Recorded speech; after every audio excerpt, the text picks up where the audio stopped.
Keadaan yang paling tinggi di antara 5 derajat ini adalah yang pertama, yaitu zuhud.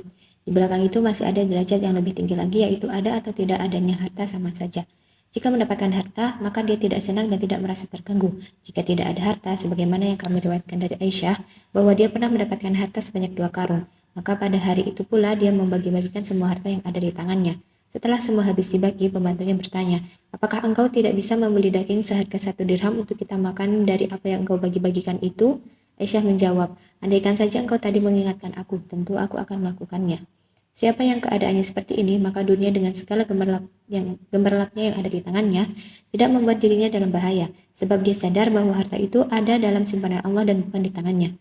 Orang yang keadaannya seperti ini tidak bisa disebut orang yang tidak membutuhkan, karena dia tidak peduli apakah harta itu ada ataukah tidak ada. Selagi orang yang zuhud di dunia tidak suka adanya harta ataukah tidak adanya harta, maka dia telah mencapai derajat kesempurnaan. Ahmad bin Abu al-Hawari pernah berkata kepada Abu Sulaiman, Malik bin Dinar pernah berkata kepada Al-Mughirah, pergilah ke rumah dan ambillah kembali zakat yang kau berikan kepadaku, karena syaitan selalu membisikiku bahwa ada pencuri yang hendak mengambilnya. Abu Sulaiman berkata, ini termasuk kelemahan zuhud. Dia zuhud di dunia dan tidak mau mengambil apa yang seharusnya diambil, lari dari dunia, dan zuhud di dunia menurut orang-orang yang lemah adalah kesempurnaan. Sedangkan bagi para nabi dan orang-orang yang kuat, maka adanya harta sama saja dengan tidak adanya harta. Ada orang yang kuat yang lari dari harta agar ditiru orang-orang yang lemah. Allahu a'lam. Pasal keutamaan kefakiran dan kelebihan kefakiran atas kekayaan. Allah telah berfirman memuji keadaan orang-orang yang fakir. Lil fuqara'il ladzina ukhsiru fi sabilillah. Berinfaklah kepada orang-orang fakir dan terikatlah oleh jihad di jalan Allah. Quran surat Al-Baqarah ayat 273. Dan berfirman, lil fuqara'il muhajirin alladzina ukhriju min diyarihim. Juga bagi orang-orang fakir yang berhijrah dan yang diusir dari kampung halamannya. Quran surat Al-Hasr ayat 8. Banyak juga penggambaran yang menyinggung masalah ini, diantaranya sabda Rasulullah SAW, aku berdiri di ambang pintu surga, ternyata kebanyakan orang-orang yang masuk ke dalamnya adalah orang-orang miskin. Hanya saja orang-orang yang kaya ditahan. Hadis ini tertera dalam kitab Sahih Al-Bukhari dan Muslim.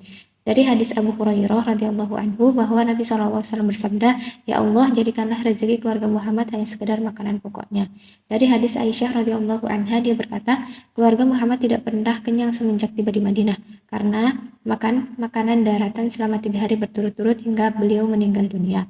Dari hadis Umar radhiyallahu anhu, dia berkata, aku pernah melihat Rasulullah SAW dalam keadaan membungkuk seharian karena tidak mendapatkan kurma yang paling jelek sekalipun untuk mengisi perutnya. Abu Hurairah radhiyallahu anhu meriwayatkan dari Nabi SAW, beliau bersabda, orang-orang mukmin yang fakir masuk surga sebelum orang yang kaya di antara mereka dengan jarak 500 tahun. Rasulullah SAW pernah bersabda kepada Aisyah, janganlah engkau duduk-duduk dengan orang-orang yang kaya. Rasulullah juga bersabda, diberikan bagi seorang hamba pada hari kiamat, maka Allah memberikan maaf kepadanya sebagaimana seseorang memaafkan kepada orang tersebut di dunia. Sesungguhnya karena kemuliaanku dan kebesaranku, aku tidak memasukkan dunia darimu untuk merendahkanmu terhadapku. Tetapi ketika aku menyiapkan kepadamu dari kemuliaan, keluarkanlah wahai hambaku kepada sosok ini. Barang siapa yang memberimu makanan atau menguatkanmu yang menginginkan dengannya keridhaanku, maka ambillah dengan tangannya, karena hal itu untukmu. Dikatakan kepada Musa, jika engkau melihat kefakiran datang, maka ucapkanlah selamat datang bagi syiar orang-orang yang soleh. Jika engkau melihat kekayaan yang datang, maka ucaplah dosa yang siksanya didahulukan. Abu Darda berkata, hisab terhadap orang yang memiliki 2 dirham lebih keras daripada hisab terhadap orang yang memiliki 1 dirham. Dalam majlis Sufyan Ats-Tsauri, orang-orang yang miskin justru berada di bagian depan, sedangkan orang-orang kaya berada di bagian belakang. Ada seseorang menemui Ibrahim bin Adham sambil menyerahkan beribu-ribu dirham, namun dia tidak mau menerimanya. Ibrahim berkata, apakah engkau ingin menghapus namaku dari daftar orang-orang fakir? Aku tidak menghendaki hal ini terjadi. Nabi SAW bersabda, keberuntungan bagi orang yang diberi petunjuk kepada Islam, sedang hidupnya dengan rezeki yang sekedarnya mencukupi kebutuhannya dan dia puas dengan apa yang diberikan Allah kepadanya. Kami telah menguraikan hal ini dalam masalah kepuasan dan celaan terhadap ambisi dan tamak dalam pasal celaan terhadap harta, yang tentunya tidak perlu kami ulang lagi. Yang pasti, orang tidak kuat melakukan hal itu kecuali dengan kekuatan kesabaran tentang mana yang lebih memiliki keutamaan antara orang kaya dan orang fakir. Maka menurut zahir pengabaran menunjukkan keutamaan orang fakir, tetapi masalah ini harus ada rinciannya lagi. Dapat kami katakan, keraguan dan perbedaan pendapat justru dapat dibayangkan dalam masalah orang fakir yang sabar lagi tidak rakus, versus orang kaya yang bersyukur dan menginfakkan hartanya dengan berbagai aksi sosial, ataukah orang fakir yang rakus versus orang kaya juga rakus. Tidak dapat dilakukan bahwa orang fakir yang puas lebih baik daripada orang kaya yang rakus dan tidak mau menginfakkan hartanya, atau orang kaya yang menginfakkan hartanya dengan berbagai aksi sosial lebih baik daripada orang miskin yang rakus, sekalipun dia menggunakan hartanya dalam hal-hal yang mubah. Untuk menyikap masalah ini adalah dengan melihat apa yang dimaksudkan untuk selainnya dan bukan dimaksudkan untuk zatnya itu sendiri. Lalu dilihat lagi apa tujuannya. Dengan begitu bisa diketahui mana yang lebih utama. Dunia bukan sesuatu yang harus dihindari menurut zatnya, tetapi keberadaan dunia bisa menghambat jalan kepada Allah. Kefakiran bukan merupakan zat yang dicari, tetapi ia juga bisa menjadi penghambat dari jalan Allah. Betapa banyak orang kaya yang kekayaannya tidak menghalangi dirinya dari jalan Allah, seperti Sulaiman alaihi salam, begitu pula Utsman bin Affan, Abdullah bin Auf, dan lain-lainnya. Berapa banyak orang fakir yang kefakirannya membuatnya sibuk dan lupa tujuan yang hendak dicapainya, lalu membuatnya tidak mencintai Allah dan besertanya dia hanya sibuk mencintai dunia, padahal cinta kepada dunia tidak bisa menyatu dengan cinta kepada Allah. Orang yang mencintai sesuatu tentu akan menyibukkan diri dalam sesuatu yang dicintainya, entah saat dia berpisah atau saat berdekatan. Bahkan saat berpisah itu justru dia lebih mencintainya. Dunia adalah pesona orang-orang yang lalai. Orang yang tidak mendapatkan dunia tentu akan sibuk mencarinya, sementara orang yang sudah mendapatkan harta akan sibuk menjaganya dan menikmatinya. Jika engkau menetapkan masalah ini berdasarkan pertimbangan mayoritas, maka orang yang fakir lebih terjauhkan dari bahaya, sebab ujian kelapangan itu lebih keras daripada ujian kesempitan. Sementara tidak ada orang yang maksum terjaga dari dosa, mengingat tabiat manusia yang seperti itu, kecuali sebagian kecil di antara mereka. Maka datang syariat yang mencela kekayaan dan mengutamakan kefakiran. Tentang keutamaan kefakiran ini sudah kami isyaratkan di bagian terdahulu. Di antaranya adalah riwayat dari Ibnu Abbas radhiyallahu anhu. Dia berkata, Rasulullah SAW bersabda, ada dua orang mukmin yang bertemu di surga, orang mukmin yang kaya dan mukmin yang fakir selagi keduanya di dunia. Lalu yang fakir dimasukkan ke dalam surga dan yang kaya ditahan menurut kehendak Allah untuk ditahan. Kemudian dia pun dimasukkan ke dalam surga. Lalu dia bertemu dengan orang fakir dan orang fakir itu bertanya, "Wahai saudaraku, apa yang membuatmu ditahan? Demi Allah, engkau ditahan sehingga aku merasa khawatir terhadap dirimu." Yang kaya menjawab, "Wahai saudaraku, aku bertahan di belakangmu oleh penahanan yang mengerikan dan buruk rupanya, dan aku tidak bisa menyusulmu hingga peluh mengalir dariku. Yang andaikan diterima 1000 unta yang semuanya meminumnya dengan lahap, tentu mereka menjadi kenyang." Penjabaran adab saat menerima pemberian. Jika mendapatkan pemberian bukan karena dia meminta-minta, maka dia harus memperhatikan 3 pertama. 1. Harta yang diberikan kepadanya. 2. Tujuan orang memberinya. Dan yang ketiga, tujuan menerima pemberian. Pertama, harta yang diberikan kepadanya, artinya harta itu benar-benar harus bebas dari syubhat. Jika ternyata di dalam harta itu ada syubhatnya, maka lebih baik dia tidak usah menerimanya. Dalam pasal halal dan haram sudah dijelaskan beberapa derajat syubhat, apa yang harus dihindari dan apa yang dianjurkan. Kedua, tujuan orang yang memberi. Boleh jadi orang yang memberinya ingin mendapatkan rasa cinta, seperti lazimnya pemberian hadiah. Tidak ada salahnya jika dia menerima, selagi itu bukan termasuk sogok dan tidak mendorong pemberinya untuk menyebut-nyebutnya di hadapan orang lain. Tujuan orang yang memberi hadiah adalah untuk mendapatkan pahala, seperti halnya zakat dan sedekah. Dia juga harus melihat sifat-sifat dirinya, apakah dia termasuk orang yang berhak menerimanya ataukah tidak. Jika dia ragu-ragu, maka keadaan dirinya tidak lepas dari syubhat. Jika orang yang memberinya karena pertimbangan agama, maka dia harus melihat maksud batinnya. Boleh jadi tujuan orang yang memberinya adalah ketenaran dan ria. Jika ini tujuannya, maka dia tidak boleh menerima pemberian dengan tujuan yang buruk, sebab jika dia tetap menerimanya, seakan-akan dia membantu tujuan yang buruk dari pemberinya. Ketiga, tujuan menerima pemberian. Dia harus melihat apakah memang dia membutuhkan pemberian itu ataukah tidak. Jika dia tidak membutuhkan pemberian itu, sebaiknya dia tidak usah menerimanya. Jika dia membutuhkannya dan dia juga selamat dari syubhat dan bencana, maka yang lebih baik adalah menerimanya. Sebagaimana yang diriwayatkan dari Umar radhiyallahu anhu bahwa Nabi SAW bersabda, "Jika datang kepadamu sebagian dari harta ini, sedang engkau tidak mengidam-idamkan dan tidak meminta-minta, maka ambillah. Begitu pula harta yang selagi engkau tidak mengharapkannya." Ditahrijh oleh Al-Bukhari dan Muslim dalam kitab Sahih Al-Bukhari dan Muslim. Dalam hadis lain disebutkan, barang siapa yang diberikan kemakrufan oleh saudaranya tanpa mengidam-idamkan dan tanpa meminta-minta, maka hendaklah dia menerimanya dan janganlah menolaknya, karena itu adalah rezeki yang diberikan kepada Allah kepadanya. Pasal penjabaran diharamkannya meminta-minta tanpa ada kebutuhan yang mendesak dan adab orang fakir yang terpaksa meminta-minta. Ada beberapa riwayat yang menyebutkan larangan meminta-minta dan keringanan meminta-minta. Tentang keringanan meminta-minta, seperti sabda Nabi SAW, peminta-minta mempunyai hak, sekalipun dia datang sambil menunggang seekor kuda. Pada sebagian hadis yang lain, tolaklah peminta-minta sekalipun dengan memberi kuku binatang yang hangus. Jika permintaannya itu hal yang haram, maka seseorang tidak boleh membantu sesuatu yang menjerumus kepada kebiasaan melakukan yang haram. Memberi berarti sama dengan membantu, sedangkan hadis-hadis yang melarang meminta-minta seperti yang diriwayatkan Ibnu Umar radhiyallahu anhu. عن ابن عمر رضي الله عنهما قال رسول الله صلى الله عليه وسلم لا تزال المسألة بأحدكم حتى يلقى الله عز وجل وليس في وجهه مرعة لحم Rawahul Bukhari wa Muslim.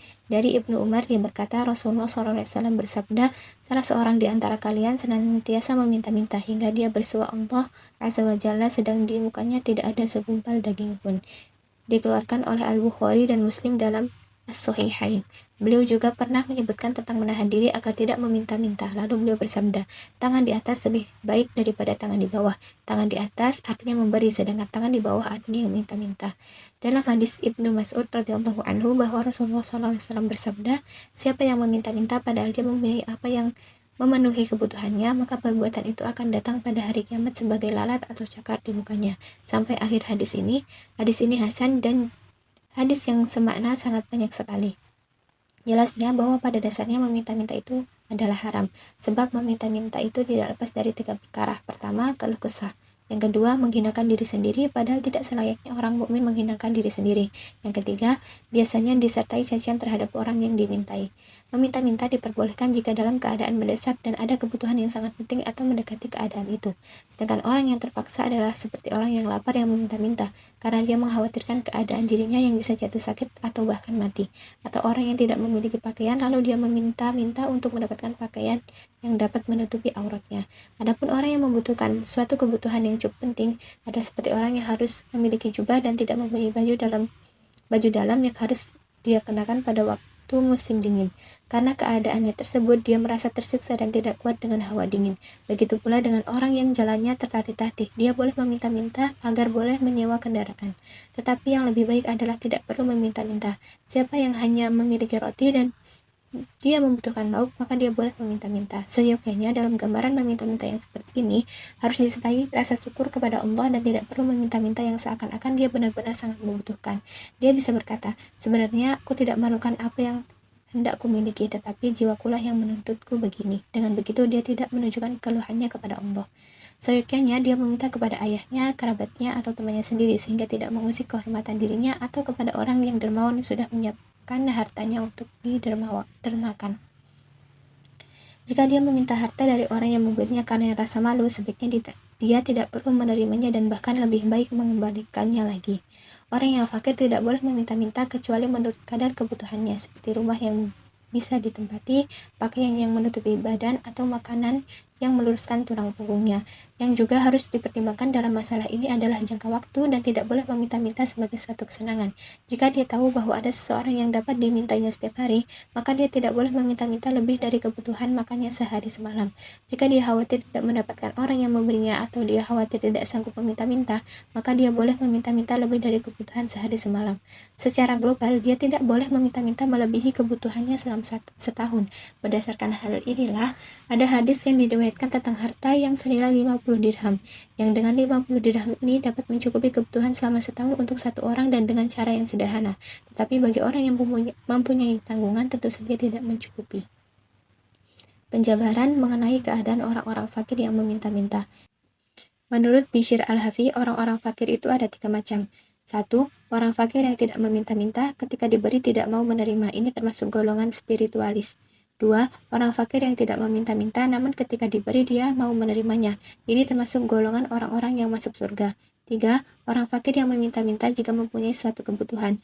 Tebusan tindakannya adalah kebenaran dalam meminta-minta. Syekh Jamaluddin radhiyallahu anhu berkata, jelasnya selagi orang fakir dapat melewati waktu tanpa meminta-minta, maka dia tidak boleh meminta-minta. Jika ada perasaan enggan, maka harus ditimbang-timbang. Jika dia tidak mampu bertahan dengan keadaannya dan dia takut mati, maka boleh saja dia meminta-minta. Namun yang lebih baik adalah tidak meminta-minta.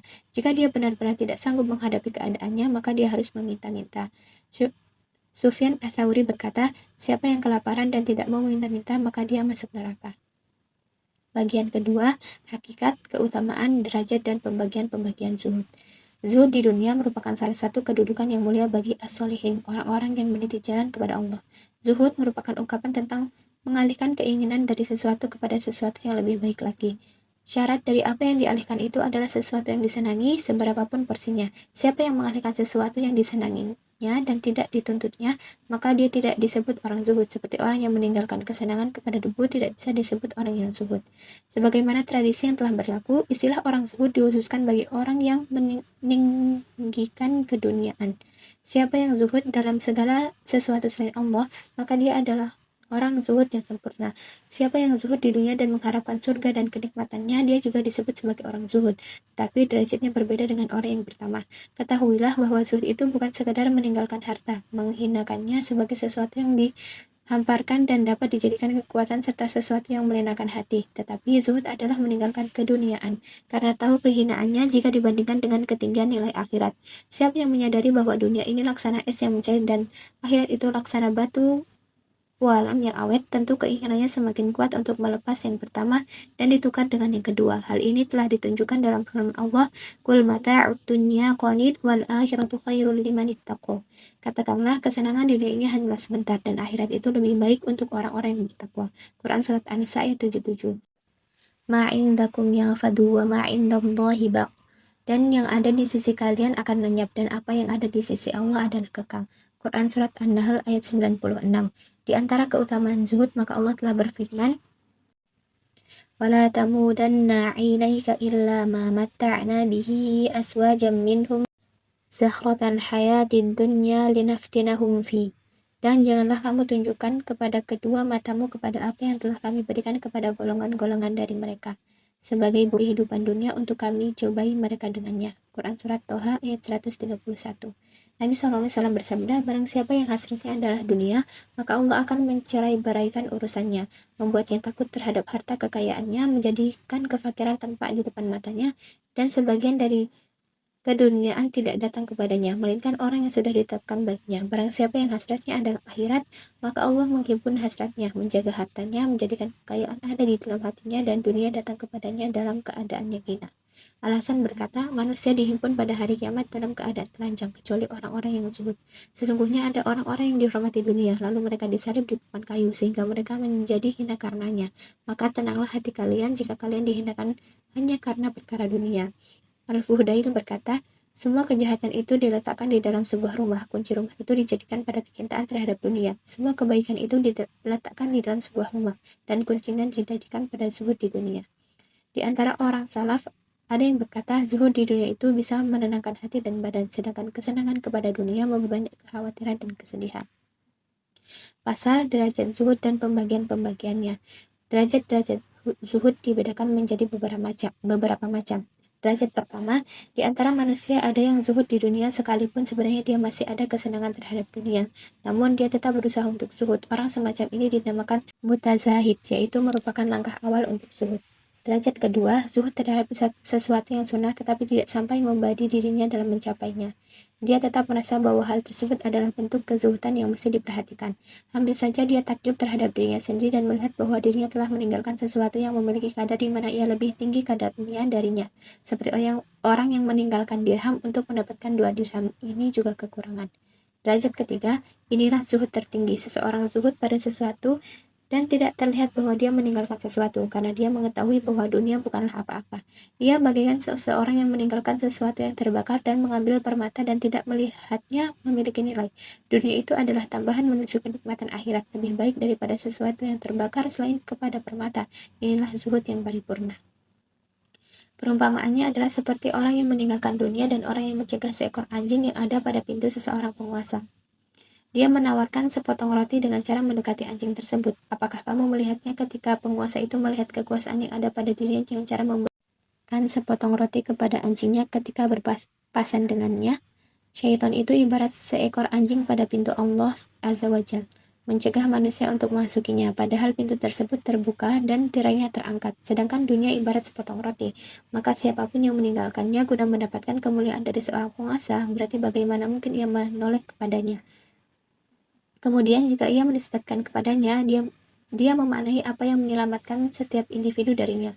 Meskipun dia mengurusi selama hampir 1000 tahun ditambah nikmat akhirat, maka berkuranglah sepotong roti itu karena ingin mendapatkan tambahan dari apa yang dimiliki dunia. Karena sesuatu yang fana bukanlah apa-apa, tidak akan pernah menyisa sebagaimana usia yang sedikit dan dunia itu habis. Macam-macam lainnya yang juga disukai adalah derajat pertama, zuhud demi terhindar dari azab, hisab dan hal-hal yang berhubungan dengan hak adami. Ini adalah tingkatan zuhud orang-orang yang penakut. Kedua, zuhud karena ingin mendapatkan balasan dan kenikmatan yang dinantikan. Ini adalah tingkatan zuhud orang yang berharap dan mereka yang meninggalkan sebuah kenikmatan. Ketiga, inilah yang tertinggi. Tidak zuhud untuk membebaskan diri dari penderitaan dan bukan untuk mendapatkan kenikmatan, tetapi untuk dapat bertemu dengan Allah. Ini adalah zuhudnya orang-orang yang berbuat kebaikan dan orang-orang yang berpengetahuan. Kenikmatan memandang Allah jika dibandingkan dengan kenikmatan surga adalah seperti kenikmatan raja di dunia dan pemegang kekuasaan dibandingkan dengan kenikmatan untuk dapat menguasai seekor burung atau layangan. Pasal zuhud sebagai kebutuhan hidup. Kebutuhan primer dalam kehidupan terdiri dari 7 macam, yaitu pangan atau makanan, sandang atau pakaian, papan atau tempat tinggal, alat-alat rumah tangga, sarana untuk menikah, harta dan kedudukan. Dan inilah penjelasannya. 1. Makanan. Ketahuilah bahwa orang yang zuhud nafsunya terhadap makanan hanyalah sekedar bagaimana makanan itu dapat menghilangkan rasa lapar dan dapat menegakkan badannya, dan tidak dimaksudkan untuk mencari kenikmatan. Dalam sebuah hadis diriwayatkan, sesungguhnya hamba-hamba Allah itu bukanlah orang-orang yang mencari kenikmatan. Aisyah radhiyallahu anha pernah berkata kepada Urwah, hilal pernah melewati kami, lalu disusul dengan hilal berikutnya, lalu disusul hilal berikutnya. Sementara di rumah Rasulullah SAW tidak dinyalakan api untuk memasak. Urwah bertanya, wahai bibi, lalu dengan apa kalian hidup? Aisyah menjawab, dengan 2 makanan yang berwarna hitam, air dan kurma. Hadis-hadis tentang hal ini sangat banyak dan masyhur. Banyak orang-orang zuhud yang makan sekenanya, sehingga banyak badan mereka yang menjadi lemah dan tidak kuat. Sementara Ats-Tsauri membaguskan makanan. Bahkan tidak jarang dia membawa daging dendeng dan puding dalam perjalanannya. Secara keseluruhan, orang zuhud itu lebih banyak berhemat untuk hal-hal yang sebenarnya bermaslahat bagi badannya, dan dia tidak berlebihan dalam kenikmatan, kecuali jika ada yang tidak beres pada badannya. Sebab di antara mereka juga ada yang tidak kuat terhadap kondisi badannya yang melemah.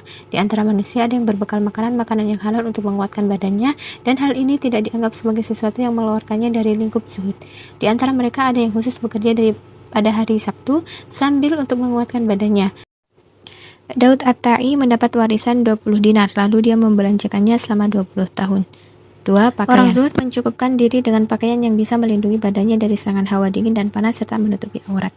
Tidak ada salahnya dia sedikit berhias agar keadaannya yang melarat tidak membuat dirinya menjadi buah bibir. Kebanyakan pakaian orang-orang salaf adalah dari bahan yang kasar, sehingga penggunaan pakaian ini pun menjadi terkenal. Diriwayatkan dari Abu Burdah, dia berkata, Aisyah radhiyallahu anha mengeluarkan kain yang kasar dan tebal kepada kami. Lalu dia berkata, Rasulullah SAW meninggal dunia dengan mengenakan pakaian 2 jenis seperti ini.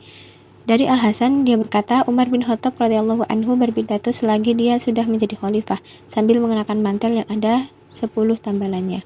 3. Tempat tinggal. Orang yang zuhud ada 3 macam dalam kaitannya dengan tempat tinggal. Yang paling tinggi adalah zuhud yang tidak menuntut tempat tinggal khusus bagi dirinya. Dia cukup puas berada di pojok-pojok masjid seperti Ashabus Suffah, orang-orang yang berada di antara masjid-masjid. Yang pertengahan adalah orang zuhud yang menuntut tempat yang khusus bagi dirinya, seperti gubuk yang terbuat dari daun-daun kurma atau yang sejenisnya. Dan yang paling rendah adalah orang zuhud yang menuntut rumah permanen dan rumah khusus. Jika dia menuntut bangunan yang luas dan atapnya menjulang tinggi, berarti dia sudah keluar dari batasan zuhud dalam masalah tempat tinggal. Rasulullah SAW meninggal dunia dan sekalipun tidak pernah meletakkan batu bata di atas batu bata yang lain di rumahnya. Al-Hasan berkata, jika aku memasuki rumah-rumah Rasulullah SAW, maka aku dapat memegang atapnya. Di dalam sebuah hadis disebutkan, sesungguhnya orang muslim itu diberi pahala dalam setiap sesuatu yang dia nafkahkan, kecuali dalam sesuatu yang dia dirikan di atas tanah ini. Ibrahim An-Nakhai radhiyallahu anhu berkata, jika suatu bangunan sudah layak, maka tidak ada pahala dan tidak ada dosa. Secara umum, apapun yang dimaksudkan sebagai kebutuhan pokok, maka tidak boleh melampaui batas zuhud. 4. Alat-alat kebutuhan rumah tangga.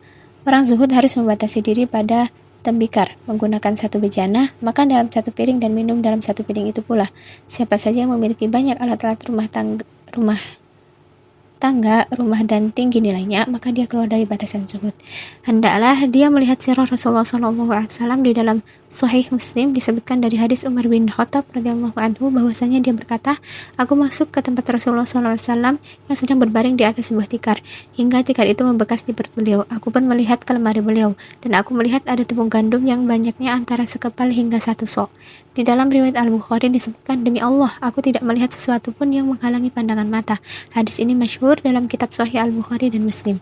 Ali bin Abi Thalib radhiyallahu anhu berkata, ketika aku menikahi Fatimah, aku dan dia tidak memiliki tempat tidur kecuali selembar kulit domba. Kami tidur di atas lembaran kulit domba itu pada malam hari, dan pada siang hari kami melipatnya sebagai wadah air. Aku tidak mempunyai pembantu selain dirinya, dan dia pun harus membuat adonan roti. Ada seseorang memasuki tempat tinggal Abu Dzar radhiyallahu anhu lalu mengedarkan pandangannya ke seluruh sudut rumah. Lalu dia berkata, wahai Abu Dzar, aku tidak melihat satupun perabot dan alat-alat perkakas rumah tangga di rumahmu. Abu Dzar menjawab, sesungguhnya kami sudah mempunyai sebuah rumah yang lebih pantas untuk kami nikmati.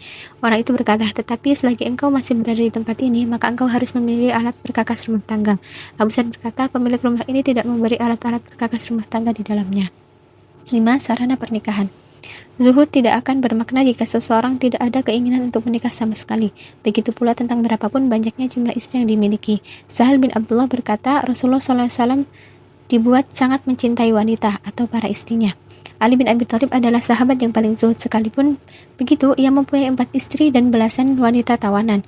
Namun Abu Sulaiman Ad-Darani berkata, apapun yang menaikkanmu dari Allah seperti keluarga, harta, dan anak-anak adalah kesialan. Jalan tengahnya dapat kami tawarkan bahwa siapa yang merasa dikuasai nafsunya dan dia khawatir terhadap dirinya, maka dia harus menikah. Sedangkan orang yang tidak takut terhadap dirinya, maka dia bisa menimbang-nimbang sendiri apakah memang pernikahan bagi dirinya lebih afdal ataukah beribadah.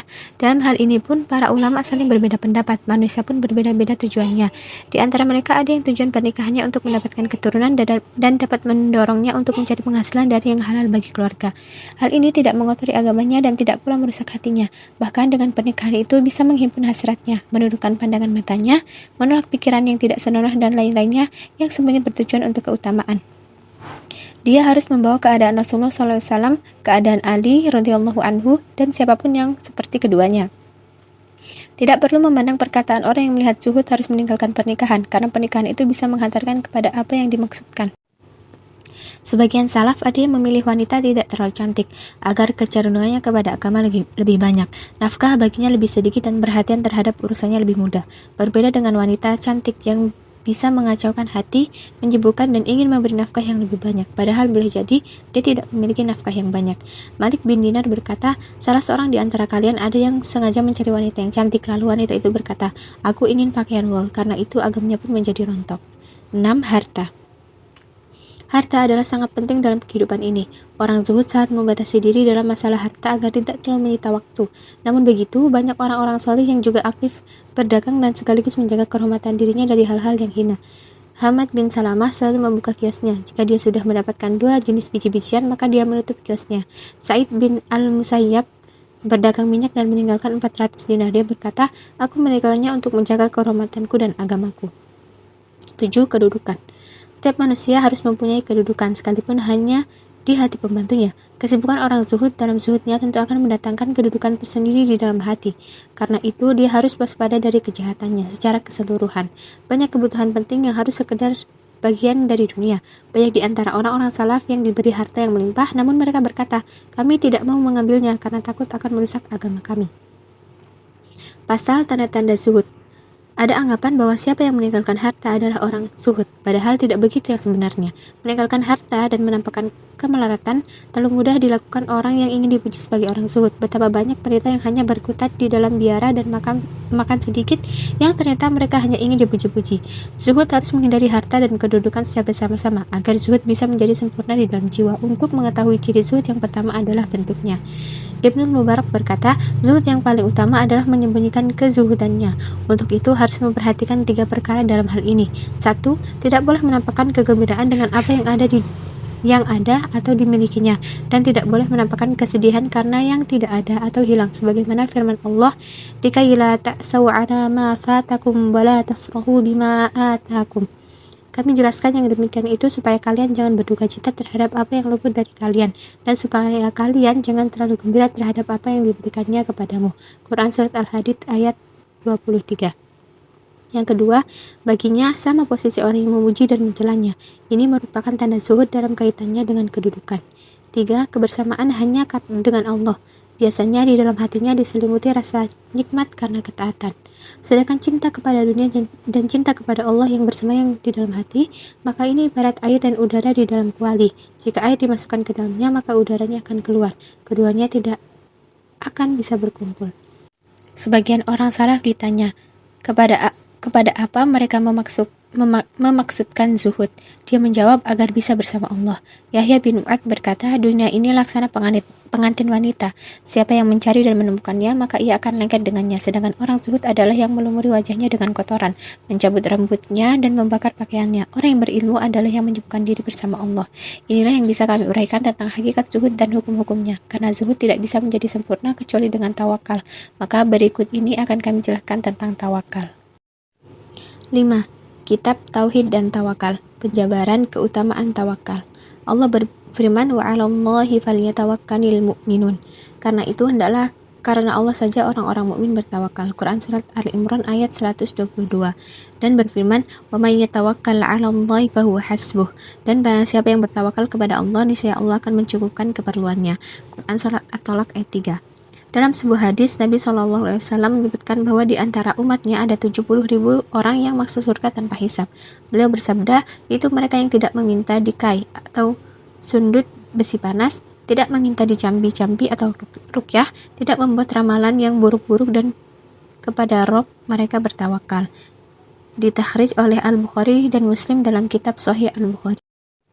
An Umar al-Khattab radhiyallahu anhu qala sami'tu Rasulullah sallallahu alaihi wasallam yaqul law annakum tawakkaltum 'ala Allahi haqqa tawakkulih la razaqakum kama yarzuqut tayra ta'du himasan wa taruhu bitanan. Dari Umar bin Khattab radhiyallahu anhu, dia berkata, aku mendengar Rasulullah SAW bersabda, andaikan kalian bertawakal kepada Allah dengan sebenar-benar tawakal, niscaya dia akan menganugerahkan rezeki kepada kalian sebagaimana dia menganugerahkan rezeki kepada burung yang pergi pada pagi hari dalam keadaan lapar, lalu kembali pada sore hari dalam keadaan kenyang. Di antara doa yang dibaca Rasulullah SAW, Allahumma inni as'aluka taufiqa lima habbika minal amal wa sidqat tawakkuli alaik wa husnal dzanni bik. Ya Allah, sesungguhnya memohon taufik kepadamu untuk mencintaimu berdasarkan amal-amal yang aku persembahkan, tawakal yang sebenar-benarnya, dan baik sangka kepadamu. Tawakal harus dibangun di atas nilai-nilai tauhid. Tauhid itu bertingkat-tingkat, yaitu 1. Hati harus membenarkan sifat wahdaniyah Allah, kemudian diaplikasikan lewat kata-katamu, la ilaha illallah wahdahu la syarika lah, lahul mulku wa lahul hamdu wa huwa ala kulli syai'in qadir. Tiada ilah selain Allah, tiada sekutu baginya kerajaan dan pujian. Dia Allah berkehendak atas segala sesuatu. Lalu dia membenarkan lafaz ini meski tidak mengetahui dalilnya. Ini merupakan keyakinan orang-orang awam. Yang kedua, hendaknya melihat hal yang berbeda-beda berasalkan dari satu sumber. Ini makom orang-orang yang ingin dekat kepada Allah, al-mutaqarrabun. Ketiga, hendaknya seseorang ketika melihat sesuatu dengan mata hatinya, lalu meyakinkan pada diri bahwa semua hanya darinya, dan dia tidak memandang kepada selain Allah. Kepadanya dia takut, kepadanya dia berharap, dan kepadanya dia bertawakal. Sebab hanya Allah lah yang pada hakikatnya bisa berbuat, dengan kemahatsuciannya semua tunduk kepadanya. Dia tidak bergantung terhadap hujan agar tanaman bisa tumbuh, tidak berharap cuaca mendung agar hujan turun, dan tidak berharap angin untuk menjalankan perahu. Sebab dia bergantung kepada semua ini, termasuk kebodohan terhadap hakikat segala urusan. Siapa yang bisa mengibarkan berbagai hakikat, tentu akan mengetahui bahwa angin tidak berhembus dengan sendirinya, pasti ada penggeraknya. Seseorang yang melihat angin sebagai penyelamat serupa dengan orang yang ditangkap untuk dipenggal lehernya.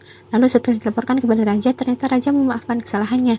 Lalu dia banyak bercerita tentang tulisan dalam catatan itu, bukan melihat kepada siapa yang menggerakkan pena dan menuliskan catatan itu, seraya berkata, kalau bukan karena pena ini, mungkin aku belum menyelesaikannya. Dia melihat bahwa keberhasilan itu disebabkan oleh sebuah pena, bukan karena yang menggerakkan pena itu.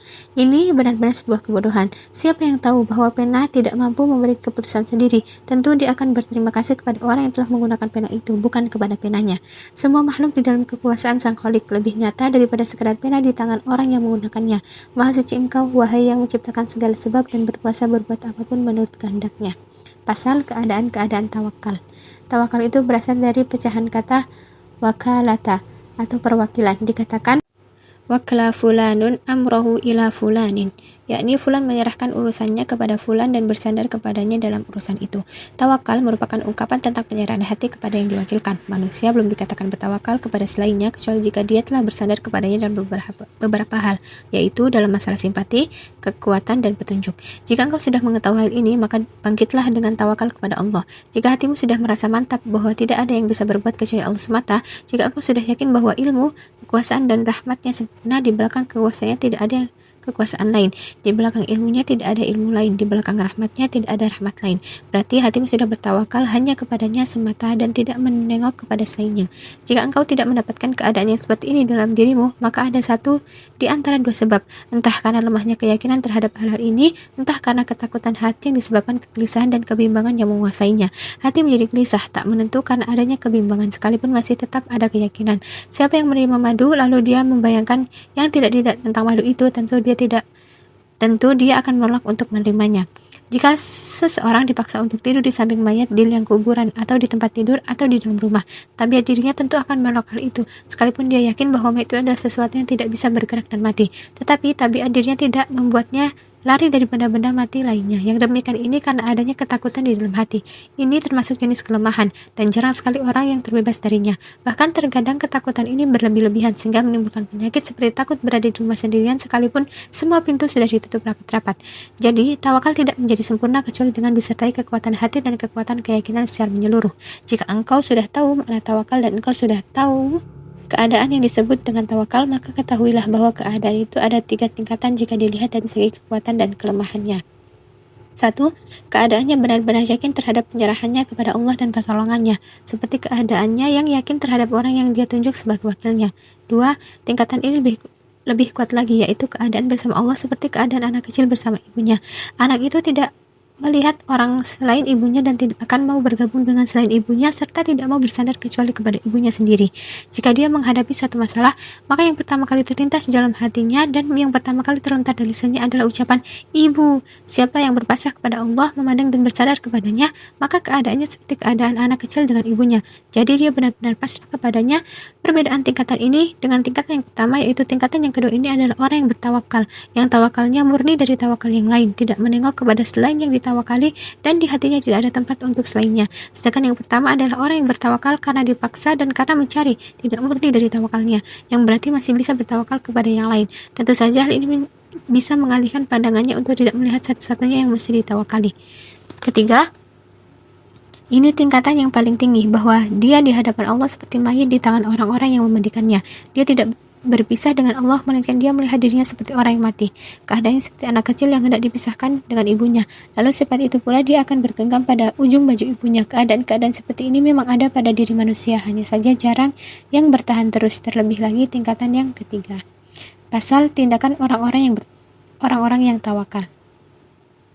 Sebagian manusia ada yang beranggapan bahwa makna tawakal adalah tidak perlu berusaha dengan badan, tidak perlu mempertimbangkan dengan hati dan cukup dijatuhkan ke tanah seperti orang bodoh atau seperti daging yang diletakkan di atas papan pecincang. Tentu saja ini merupakan anggapan yang bodoh dan hal ini haram dalam syariat. Syariat memuji orang-orang yang bertawakal. Pengaruh tawakal akan tampak dalam gerakan hamba dan usahanya untuk menggapai tujuan. Usaha hamba itu bisa berupa mendatangkan manfaat yang belum didapat, seperti mencari penghidupan ataupun menjaga apa yang sudah ada, seperti menyimpan. Usaha itu juga bisa untuk mengantisipasi bahaya yang datang, seperti menghindari serangan, atau bisa juga menyingkirkan bahaya yang sudah datang, seperti berobat saat sakit. Aktivitas hamba tidak lepas dari 4 bentuk berikut. Bentuk pertama, mendatangkan manfaat. Adapun sebab-sebab yang bisa mendatangkan manfaat ada 3 tingkatan.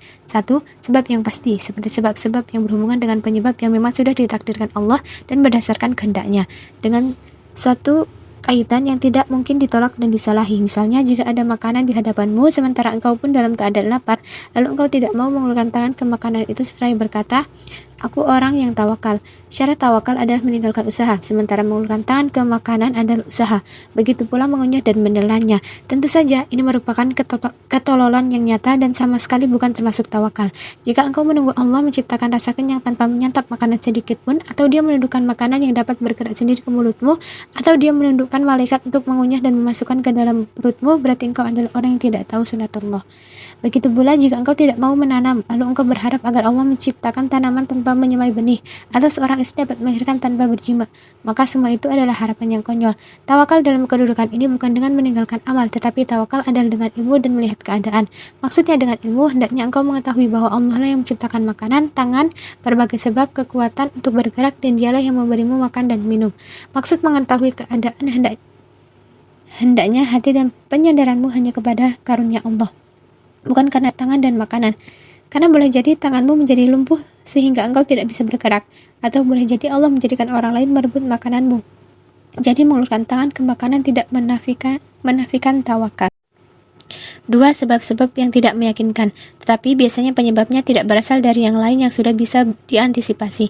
Misalnya orang yang meninggalkan tempat tinggalnya dan pergi sebagai musafir melewati lembah-lembah yang jarang sekali dilewati manusia. Dia berangkat tanpa membawa bekal yang memadai. Orang seperti ini sama dengan orang yang hendak mencoba Allah. Tindakannya dilarang dan diperintahkan untuk membawa bekal. Jika Rasulullah SAW bepergian, maka beliau membawa bekal dan jika mengubah penunjuk jalan tatkala hijrah ke Madinah. 3. Menyamarkan sebab-sebab yang diperkirakan akan menyeret kepada penyebab, tanpa disertai keyakinan yang nyata, seperti orang yang membuat pertimbangan secara terperinci dan teliti dalam suatu usaha. Selagi tujuannya benar dan tidak keluar dari batasan syariat, maka hal ini tidak mengeluarkan dari tawakal. Tapi dia bisa dikategorikan orang-orang yang ambisius jika maksudnya untuk mencari kehidupan yang melimpah. Namun meninggalkan perencanaan sama sekali bukan termasuk tawakal, tapi itu merupakan pekerjaan para penganggur yang ingin hidup santai lalu beralasan dengan sebutan tawakal. Umar radhiyallahu anhu berkata, orang yang tawakal adalah orang yang menyemai benih di tanah lalu bertawakal kepada Allah. Bentuk kedua, mempertimbangkan sebab dengan menyimpan barang. Siapa yang mendapatkan makanan pokok yang halal, yang andaikan dia bekerja untuk mendapatkan yang serupa akan membuat sibuk, maka menyimpan makanan pokok itu tidak mengeluarkannya dari tawakal. Terlebih lagi jika dia mempunyai tanggungan orang yang harus diberi nafkah. Dalam kitab Sahih Al-Bukhari dan Muslim disebutkan dari hadis Umar bin Khattab radhiyallahu anhu bahwa Nabi SAW pernah menjual kebun kurma kepada Bani Nadir, lalu menyimpan hasil penjualannya untuk makan pokok keluarganya selama 1 tahun. Jika ada yang bertanya bagaimana dengan tindakan Rasulullah SAW yang melarang Bilal untuk menyimpan harta, jawabannya, orang-orang fakir dari kalangan sahabat di sisi Rasulullah SAW tak upahnya selayak tamu. Jadi untuk apa mereka menyimpan harta jika telah dijamin tidak akan lapar? Bahkan bisa juga dijawab sebagai berikut. Keadaan Bilal dan orang-orang yang sepertinya dari ahlu as-suffah, orang-orang pinggiran, memang tidak selayaknya menyimpan harta. Jika mereka tidak menerima, maka celaan akan tertuju pada sikap mereka yang mendustakan keadaan mereka sendiri, bukan karena masalah menyimpan harta yang halal. Bentuk ketiga, mencari sebab langsung untuk menyingkirkan madarat. Bentuk termasuk syarat tawakal jika meninggalkan sebab-sebab yang dapat menyingkirkan madarat. Misalnya, tidak boleh tidur di sarang binatang buas, di tempat aliran air, ataupun tidur di bawah tembok yang akan runtuh. Semua hal ini dilarang. Tawakal juga bisa berkurang karena mengenakan baju besi saat pertempuran, menutup pintu pada malam hari, dan mengikat unta dengan tali. Allah berfirman, faltakum ta'ifatum minhum ma'aka falyakhudhu aslihatahum. Maka hendaklah segolongan dari mereka berdiri salat besertamu dan menyandang senjata.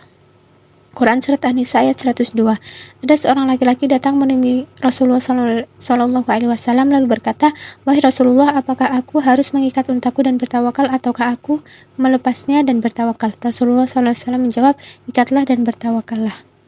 Bertawakal dalam hal-hal ini adalah tawakal yang berhubungan dengan penyebab dan bukan pada sebab, serta ridho terhadap apapun yang ditakdirkan Allah. Misalnya, jika barang-barangnya dicuri oleh seseorang, pada seharusnya bila saja dia tidak waspada dan hati-hati, barangnya itu tidak akan tercuri. Lalu setelah barangnya dicuri, dia mengeluh, maka terlihat nyata bahwa keadaan orang itu jauh dari tawakal. Ketahuilah bahwa takdir itu seperti seorang dokter. Jika ada makanan yang datang, maka dia gembira dan berkata, kalau bukan karena takdir itu tahu bahwa makanan adalah bermanfaat bagiku, tentu ia tidak akan datang. Kalaupun makanan itu pun tidak ada, maka dia tetap gembira dan berkata, kalau tidak terkena takdir itu bahwa makanan itu membuatku tersiksa, tentunya ia tidak akan terhalang dariku. Siapa yang tidak yakin terhadap karunia Allah, seperti keyakinan orang sakit terhadap dokter yang handal, maka tawakalnya belum dikatakan benar. Jika barang-barang yang dicuri, maka dia ridho terhadap konto dan menghalalkan barang-barangnya bagi orang yang mengambilnya, karena kasih sayang terhadap orang lain yang boleh jadi adalah orang muslim. Sebagian orang ada yang mengadu kepada seorang ulama karena dia dirampok di tengah jalan dan semua hartanya dirampas. Maka ulama itu berkata, jika engkau lebih sedih memikirkan hartamu yang dirampok itu daripada memikirkan apa yang sedang terjadi di kalangan orang-orang muslim, lalu nasihat macam apa lagi yang bisa kuberikan kepada orang-orang muslim? Bentuk keempat, usaha menyingkirkan madarat seperti mengobati penyakit yang terjangkit, dan lain-lainnya. Sebab-sebab yang bisa menyingkirkan madarat bisa dibagi menjadi 3 macam. 1. Yang pasti, seperti air yang menghilangkan dahaga, roti yang menghilangkan lapar. Meninggalkan sebab ini sama sekali bukan termasuk tawakal.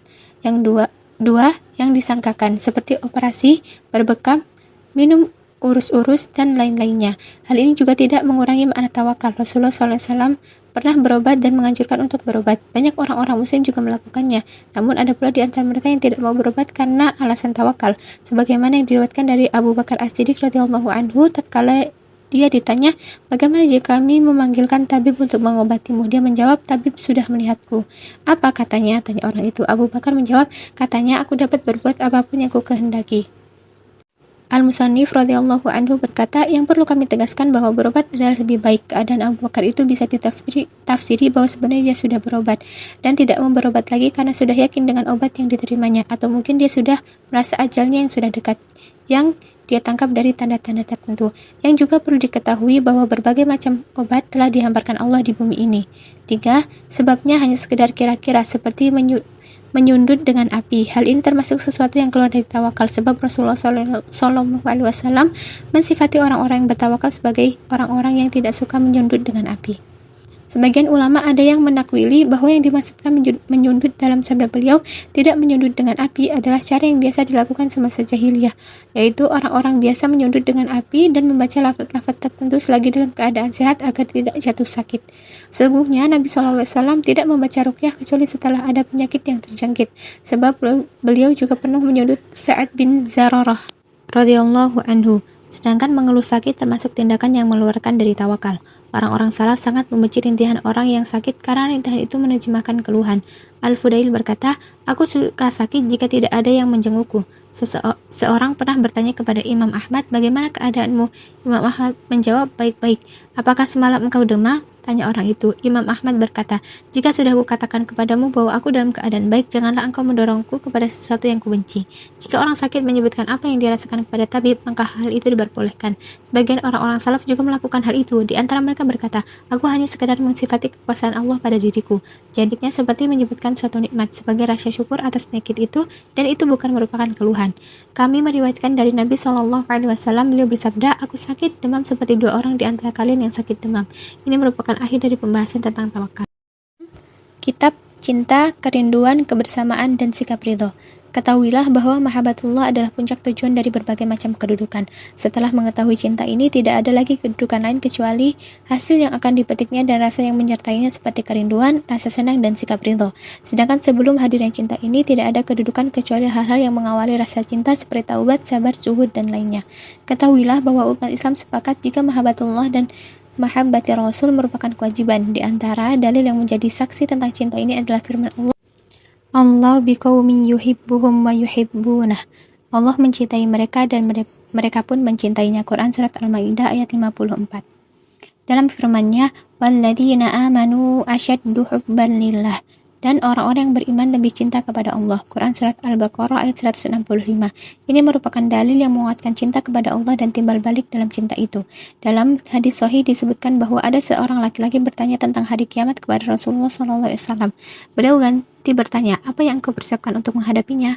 Orang itu menjawab, "Wahai Rasulullah, aku tidak bersiap-siap untuk menghadapinya dengan banyaknya sholat dan puasa. Hanya saja aku mencintai Allah dan Rasulnya." Lalu Nabi SAW bersabda, "Seseorang itu bersama orang yang dicintainya, dan engkau bersama orang-orang yang engkau cintai." Tidak ada kesenangan yang dirasakan orang-orang muslim setelah mereka masuk Islam seperti kesenangan mereka mendengar sabda beliau ini. Diriwayatkan bahwa malaikat pencabut nyawa mendatangi Al-Khalil Ibrahim radhiyallahu anhu untuk mencabut nyawa beliau. Lalu beliau bertanya kepada malaikat itu, "Ada engkau melihat kekasih yang mencabut nyawa kekasihnya?" Lalu Allah mewahyukan kepada beliau, "Apakah engkau melihat seorang kekasih yang tidak suka bersua dengan kekasihnya?" Lalu Ibrahim berkata kepada malaikat pencabut nyawa, "Wahai malaikat maut, cabutlah sekarang juga." Al-Hasan Al-Basri radhiyallahu anhu berkata, "Siapa yang mengetahui Rabbnya, maka dia akan mencintainya. Dan siapa mencintai selain Allah bukan karena kaitannya dengan Allah, maka yang demikian itu karena kebodohan dan keterbatasannya mengetahui Allah." Sedangkan cinta kepada Rasulullah Shallallahu Alaihi Wasallam tidak akan muncul kecuali dari cinta kepada Allah. Begitu pula cinta kepada ulama dan orang-orang yang bertakwa. Sebab orang yang dicintai kekasih juga layak untuk dicintai. Bahkan apa yang dicintai kekasih juga layak dicintai. Rasul yang dicintai juga layak dicintai. Semua ini kembali kepada cinta yang pertama. Pada hakikatnya tidak ada sesuatu yang layak untuk dicintai kecuali Allah semata. Selain Allah tidak layak mendapatkan cinta. Kejelasan tentang masalah cinta ini kembali kepada beberapa sebab, yaitu pertama, manusia mencintai dirinya sendiri, kelanggengannya, hartanya, keberadaannya, dan tidak menyukai hal-hal yang sebaliknya, yang sifatnya merusak, meniadakan, atau mengurangi. Ini merupakan tabiat setiap makhluk hidup dan sulit digambarkan dapat berpisah darinya. Berarti hal ini menuntut adanya cinta kepada Allah. Jika manusia mengetahui Rabb-nya, tentu akan mengetahui secara pasti bahwa keberadaannya, kelanggengan, dan kesempurnaannya berasal dari Allah, bahwa Allah lah yang menciptakan baginya dan menciptakan dirinya yang sebelumnya dia tidak ada. Andaikan bukan karena karunia Allah, dia pun menjadi sempurna. Karena itu Al-Hasan Al-Basri berkata, siapa yang mengetahui Rabb-nya niscaya akan mencintainya, dan siapa yang mengetahui dunia niscaya akan menjauhinya. Bagaimana kemungkinan bisa digambarkan seseorang mencintai dirinya tetapi tidak mencintai Rabb-nya yang menjadi sandaran dirinya? Kedua, tabiat manusia mencintai orang yang berbuat baik, mengasihi, melindunginya, menghalau musuh-musuhnya, dan membantu untuk meraih segala tujuannya. Tentu saja dialah kekasih yang sesungguhnya. Jika manusia menyadari hal ini, tentu dia akan tahu bahwa yang paling banyak berbuat baik kepadanya adalah Allah semata. Kebaikan-kebaikannya tidak bisa dibatasi dengan hitungan sebagaimana firman Allah. Dan jika kalian menghitung-hitung di mata Allah, niscaya kalian tidak dapat menghitungnya. Quran Surat Ibrahim ayat 34 dan Quran Surat An-Nahl ayat 18. Kami telah menguraikan masalah ini dapat pasal syukur, tetapi perlu kami tegaskan sekali lagi bahwa kebaikan yang berasal dari manusia hanyalah sekadar kiasan semata. Pada hakikatnya yang berbuat baik adalah Allah Ta'ala. Gambaran secara jelasnya, taruhlah bahwa ada seorang yang menyerahkan seluruh simpanan dan miliknya kepadamu. Dia mempersilahkan dirimu untuk menggunakan semua itu, apapun yang engkau kehendaki. Tentunya engkau akan mengira bahwa kebaikan ini berasal dari orang tersebut. Ini jelas salah.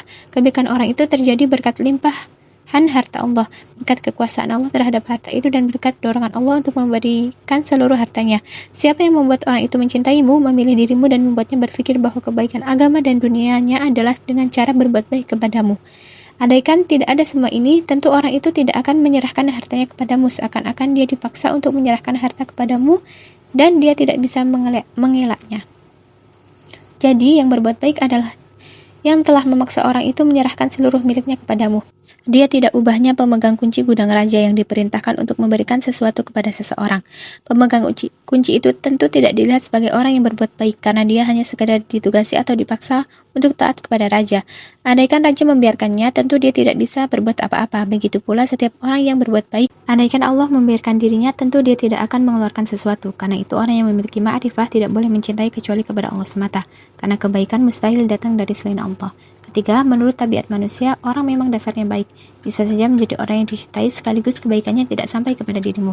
Jika engkau mendengar kabar bahwa ada seorang raja di suatu negeri yang jauh dikenal sangat adil, ahli ibadah, menyayangi manusia dan lemah lembut kepada mereka, tentu engkau akan mencintainya dan engkau tentu akan cenderung kepadanya.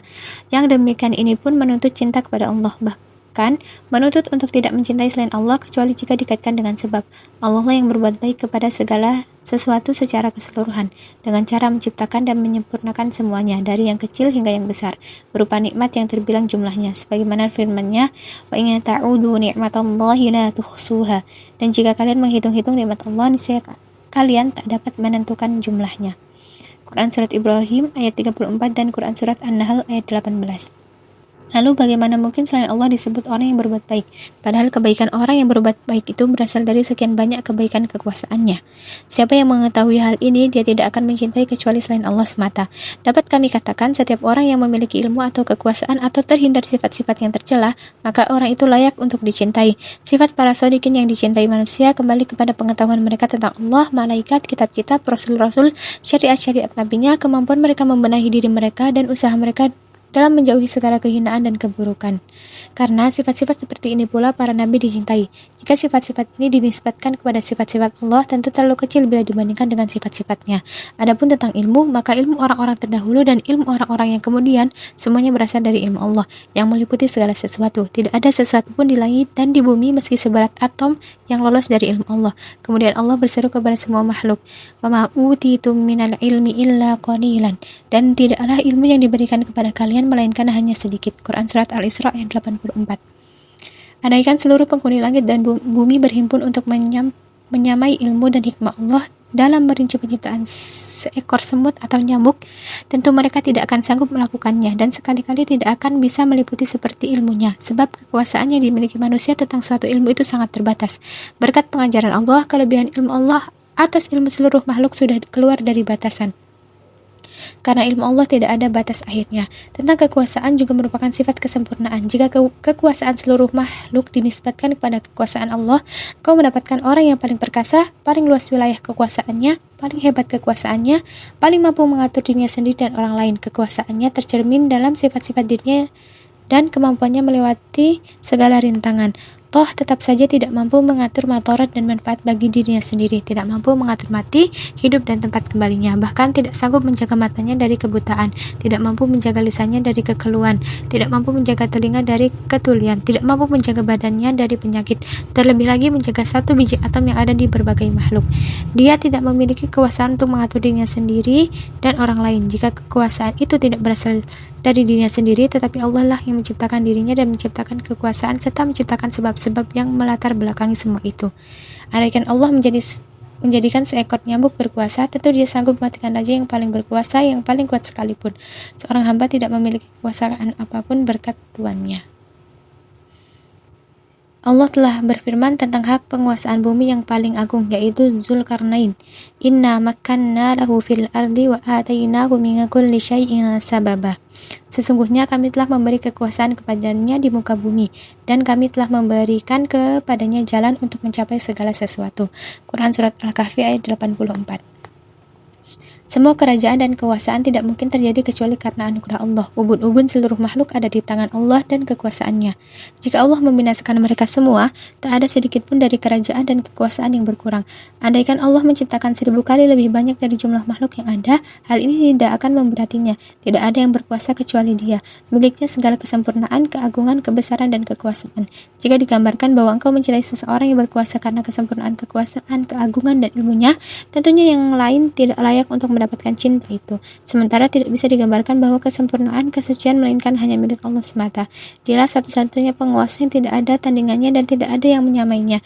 Dialah tempat bergantung yang tidak goyah, yang maha kaya dan tidak mempunyai kebutuhan, yang berkuasa dan mampu membuat menurut kehendaknya, menetapkan hukum seperti yang diinginkannya. Tidak ada yang bisa menolak hukumnya, tidak ada yang bisa merintangi qadha-Nya, yang mengetahui dan tak ada sesuatu sekecil apapun di langit dan bumi yang lolos dari pengetahuannya.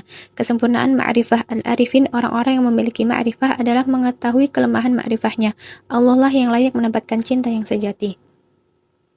Asal puncak kenikmatan adalah ma'rifatullah dan memandang wajah Allah. Dengannya seseorang akan mendapatkan kenikmatan yang lain yang tidak dibayangkan sebelumnya, kecuali kenikmatan yang dilarang. Yang namanya kenikmatan itu mengikuti apa yang diperolehnya. Manusia merupakan himpunan dari sejumlah kekuatan dan naluri. Setiap kekuatan mempunyai naluri kenikmatan. Naluri-naluri itu diciptakan bukan untuk main-main, tetapi untuk suatu urusan tertentu sesuai makanan yang sekaligus menjadi penyangga hidupnya. Kenikmatan pandangan dan pendengaran akan terasa tatkala melihat dan mendengar. Di dalam hati juga ada naluri yang disebut cahaya ilahi, yang kadang juga disebut akal atau mata batin, atau cahaya iman dan keyakinan. Naluri ini diciptakan untuk mengetahui hakikat berbagai urusan dan tabiatnya. Tuntunan tabiatnya adalah ilmu dan ma'rifah. Disinilah letak kenikmatannya. Tidak dapat dipungkiri dalam ilmu dan ma'rifah, sekalipun mengenai sesuatu yang sangat remeh, bisa mendatangkan kesenangan. Sedangkan orang yang dinisbatkan kepada kebodohan, sekalipun mengenai sesuatu yang remeh, bisa mendatangkan kedukaan. Yang demikian ini terjadi karena kelebihan kenikmatan ilmu dan apa yang bisa dirasakan karena kesempurnaan zatnya. Ilmu termasuk sifat yang paling baik dan puncak kesempurnaan. Karena itu, tabiat manusia akan merasa senang jika dipuji sebagai orang yang cerdas dan pintar. Kenikmatan karena memiliki ilmu tentang bercocok tanam atau menjahit tidak sama dengan kenikmatan karena memiliki ilmu tentang pemerintahan atau mengatur orang banyak. Kenikmatan karena memiliki ilmu tentang syair dan sastra tidak sama dengan kenikmatan karena memiliki ilmu tentang Allah, malaikat, kerajaan langit dan bumi. Kenikmatan ilmu tergantung pada kemuliaan objek ilmu. Jika objek-objek ilmu lebih agung, lebih sempurna, lebih mulia dan lebih besar, maka ilmu tentang objek itu merupakan ilmu yang paling mendatangkan kenikmatan dan paling mulia. Lalu, adakah sesuatu di alam ini yang lebih agung, lebih mulia, lebih sempurna dan lebih besar daripada pencipta segala sesuatu dan yang menyempurnakannya, menghiasi, menyusun dan mengaturnya? Lalu, adakah bayangan tentang suatu keunggulan dalam kekuasaan, kesempurnaan, keindahan dan keagungan yang lebih hebat daripada keunggulan Allah, yang keagungan dan kesempurnaannya tidak bisa digambarkan dengan suatu sifat? Kau harus tahu bahwa kenikmatan ma'rifah lebih kuat dari semua jenis kenikmatan yang bisa ditangkap panca indera. Makna-makna batin lebih terasa bagi orang yang memiliki kesempurnaan daripada kenikmatan zahir. Jika seseorang disuruh memilih antara hidangan daging ayam yang lezat dan kenikmatan kekuasaan serta mengendalikan urusan manusia, tentu dia akan memilih kelezatan daging ayam. Karena orang itu tidak bisa memiliki semangat, hatinya dikuasai nafsu hewan. Tetapi kalau memang dia orang yang memiliki semangat tinggi, sempurna akalnya, tentu dia akan memilih kekuasaan. Lebih baik lapar dan sabar. Pilihannya terhadap kekuasaan menunjukkan bahwa kekuasaan itu rasa lebih nikmat daripada makanan yang lezat. Karena kenikmatan kekuasaan merupakan kenikmatan yang paling bisa dirasakan orang yang bisa melepas diri dari kepribadian yang lemah. Maka kenikmatan mengetahui Allah dan melihat rahasia ilahi jauh lebih nikmat daripada kenikmatan menggenggam kekuasaan, yang biasanya merupakan kenikmatan yang paling dirasakan manusia secara umum. Yang demikian ini tidak bisa dirasakan kecuali oleh orang yang bisa merasakan dua kenikmatan secara berbarengan. Maka tidak heran jika dia lebih suka mengasihkan diri, hidup membujang, berpikir, berzikir, menyelam dalam lautan ma'rifah, meninggalkan kekuasaan, menganggap remeh keduniaan karena ia menyadari kefanaan kekuasaannya dan apa-apa yang berhubungan dengan kekuasaannya, yang kemudian berakhir dengan kematian. Yang besar dalam pandangannya adalah mengetahui Allah, mendalami sifat-sifat dan perbuatannya serta tatanan kerajaannya. Yang demikian ini terbebas dari persaingan dan hal-hal yang kotor, memiliki medan yang luas bagi siapapun yang memasukinya dan sama sekali tidak terasa sempit bagi mereka. Orang yang selalu mengamati sifat-sifat Allah akan berada di surga yang terhampar selalu langit dan bumi. Berjalan-jalan di taman-tamannya, memetik buah-buahnya, tidak merasa takut kenikmatan itu akan berakhir, karena kenikmatan itu tetap kekal abadi, tidak pupus karena kematian. Kematian tidak bisa menggeser posisi makrifah tentang Allah yang tempatnya ada di dalam rumah ruh. Kematian hanya mengalihkan kondisinya dan tidak memusnahkannya. Derajat orang-orang yang memilih makrifah di sisi Allah berbeda-beda. Perbedaan derajat-derajat mereka ini tidak bisa dibatasi sedemikian rupa, karena masalah ini tidak bisa diketahui kecuali dengan kata hati nurani. Kisah tentang hal ini pun tidak banyak manfaatnya. Kedudukan semacam ini memberi peringatan kepadamu bahwa makrifah tentang Allah merupakan puncak kenikmatan, yang tidak ada kenikmatan yang dapat mengunggulinya. Karena itu Abu Sulaiman Ad-Darani radhiyallahu anhu berkata, sesungguhnya Allah mempunyai hamba-hamba yang karena pengetahuan mereka tentang Allah tidak membuat mereka masyghul oleh ketakutan terhadap neraka dan harapan masuk surga. Bagaimana mungkin dunia membuat mereka melalaikan Allah? Salah seorang rekan Ma'ruf bertanya kepadanya, apa sesuatu yang mendorongmu untuk beribadah? Ma'ruf diam saja. Temannya bertanya lagi, apakah karena ingat mati? Ma'ruf menjawab, apalah artinya sebuah kematian? Apa karena ingat dalam kubur? Apalah arti alam kubur? Tanya Ma'ruf. Apakah karena takut terhadap neraka dan mengharapkan surga? Tanya teman Ma'ruf. Apalah arti itu? Sesungguhnya kekuasaan di atas semua itu ada di tangannya. Jika engkau mencintainya, tentu dia akan membuatmu lupa semua itu. Jika antara dirimu dan dia adalah ma'rifah, maka cukuplah bagimu semua itu. Jawab Ma'ruf. Ahmad bin Al-Fath menuturkan, aku bermimpi Bishr bin Al-Harith. Dalam mimpi itu aku bertanya kepadanya, apa yang telah dilakukan Ma'ruf Al-Qurhi? Bishr menggeleng-gelengkan kepala, kemudian menjawab, sama sekali tidak. Antara kita ada tabir yang tidak bisa ditembus. Ma'ruf tidak beribadah kepada Allah karena merindukan surganya dan takut dari nerakanya, tetapi menyembah Allah karena rindu kepadanya. Maka Allah mengangkatnya ke tingkatan yang tertinggi dan tabir antara dirinya dan Allah disibakkan pada saat itu. Selagi cinta kepada Allah sudah bersemayam di dalam diri seseorang, maka hatinya akan tenggelam dalam cinta itu, tidak mau menoleh ke surga dan tidak takut akan neraka. Dia telah mendapatkan kenikmatan yang tidak tertandingi oleh kenikmatan macam apapun. Seseorang berkata di dalam syairnya, berpisah dengannya lebih keras dari siksa neraka, bersanding dengannya lebih nikmat dari surga. Yang dimaksudkan dengan kenikmatan ini adalah kenikmatan hati karena mengetahui Allah jauh lebih nikmat dari kenikmatan makan, minum, dan berjima. Surga adalah tambang kelezatan indera, sedangkan kenikmatannya terletak pada perjumpaan dengan Allah semata. Ketahuilah bahwa kenikmatan memandang wajah Allah di akhirat bertambah sekian kali lipat daripada ma'rifah di dunia. Sunatullah sudah berlaku dalam kehidupan ini, bahwa selagi jiwa manusia masih terbungkus dalam unsur badan dan tuntutan nafsu, serta sifat-sifat yang ada pada diri manusia, maka jiwa itu tidak akan pernah sampai kepada kenikmatan dan bahkan dia akan terhalang pada suatu tabir, seperti halnya pelupuk yang menghalangi mata untuk memandang. Uraian tentang mengapa nafsu itu menjadi tabir bisa menjadi panjang lebar. Jika tabir ini masih tetap tertahan hingga ajal tiba, maka jiwanya ada yang terlumuri oleh noda dunia. Jika penghuni surga sudah dimasukkan ke dalam dunia dan mereka telah dibersihkan dari segala noda, maka mereka bisa melihat kebenaran tentang Allah seperti yang mereka kenal selagi masih di dunia. Setiap orang yang tidak mengenal Allah di dunia tidak akan bisa melihatnya di akhirat. Tidak ada sesuatu yang mendampingi seseorang di akhirat selagi sesuatu itu tidak mendampingi di dunia. Seseorang tidak akan menuai kecuali apa yang ditanamnya. Seorang tidak mati kecuali menurut kehidupannya. Siapa yang hidupnya disertai dengan ma'rifah, maka dia akan menikmati di akhirat. Jika tabir telah dibuka dan terlihat wajah Allah, maka kenikmatan itu akan menjadi berlipat ganda. Yang ada saat itu hanyalah kehidupan akhirat. Firman Allah Ta'ala, wa inat daral akhirata lahiyal hayawan law kanu ya'lamun. Dan sesungguhnya akhirat itulah yang sebenarnya kehidupan jika mereka mengetahui. Quran Surat Al-Ankabut ayat 64. Kehidupan akhirat tergantung pada ma'rifah. Karena itu disebutkan dalam sebuah hadis, sebaik-baik manusia adalah yang panjang umurnya dan baik amalnya. Sebab ma'rifah menjadi sempurna, banyak dan meluas hanya dalam umur yang panjang, terus-menerus berpikir dan berpikir, tekun dan berusaha melepaskan diri dari belenggu dunia dan membebaskan diri dari tuntutan. Sekarang, engkau sudah mengetahui makna cinta, makna kenikmatan ma'rifah, makna kenikmatan memandang Allah, dan makna kenikmatannya yang paling tinggi jika dibandingkan dengan segala kenikmatan. Pasal, sebab-sebab yang menguatkan mahabbatullah dan sikap-sikap yang muncul dari cinta, serta penjabaran tentang keterbatasan pemahaman orang mengenai ma'rifatullah Ta'ala.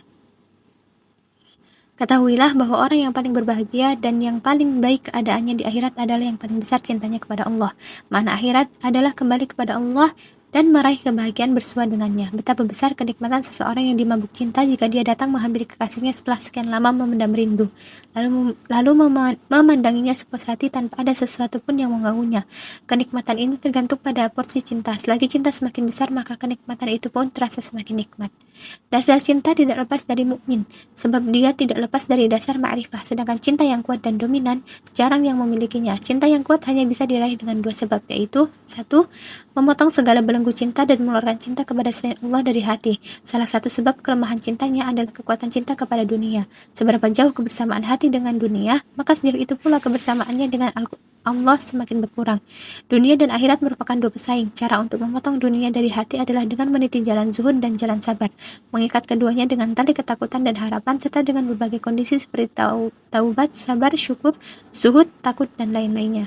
2. Mengetahui Allah. Jika ma'rifah sudah diperoleh, maka akan diikuti dengan cinta. Tidak ada yang bisa menghantarkan kepada ma'rifah ini setelah memotong segala unsur keduniaan dari hati. Selain pikiran yang jernih, zikir secara terus-menerus, tekun menyimak perbuatan-perbuatan Allah, terutama yang ada di permukaan bumi, ditambah lagi dengan apa yang ada di kerajaan langit dan isinya. Matahari yang terlihat kecil memiliki bentuk yang besar, lebih dari 160 kali bentuk bumi. Lalu lihatlah bumi jika dibandingkan dengan matahari. Kemudian lihatlah matahari yang lebih kecil daripada angkasa luas yang terbentang pada langit yang keempat. Langit yang keempat lebih kecil jika dibandingkan dengan langit yang di atasnya lagi. Kemudian langit yang ketujuh di dalam Al-Kursi yang seperti gelang menggeletak di tengah padang. Al-Kursi berada di Al-Arsh. Kemudian lihat pula anak keturunan Adam yang diciptakan dari tanah, yang berarti dia menunjukkan bagian dari tanah. Lihat pula segala macam binatang, lihat bentuknya yang lebih kecil daripada bumi. Lihat binatang yang lebih kecil semacam nyamuk, lihat dengan akal terbuka bagaimana Allah menciptakan gajah yang merupakan binatang paling besar. Lihat bagaimana Allah menciptakan 2 buah sayap bagi nyamuk, memfungsikan penglihatan dan pendengarannya, menciptakan alat-alat pencerna di dalam perutnya dan mengaturnya dalam berbagai keadaan. Lihat bagaimana Allah menciptakan burung yang dapat terbang jika ada perlu. Lalu lihat belalai yang diciptakan Allah bagi gajah. Lihat pula tawon yang menyedot kembang dan yang menyaringnya dari hal-hal yang kotor. Lihat ketaatan tawon-tawon kepada pemimpinnya yang paling besar dan kerelaan tawon-tawon itu untuk mati dalam rangka membela pemimpinnya. Lihat pula rumah tawon yang membentuk segi 6. Mengapa lebah-lebah atau tawon-tawon itu tidak membuat rumahnya dalam bentuk segi 6 atau bundar atau segi 5. Lihatlah semua ini atau yang lainnya agar pengetahuan bertambah banyak sehingga cintamu pun semakin bertambah pula. Adapun tentang sebab ketidaksamaan manusia dalam masalah cinta, karena sebenarnya manusia itu bersekutu dengan dasar cinta, hanya saja mereka tidak sama karena ketidaksamaan ma'rifah.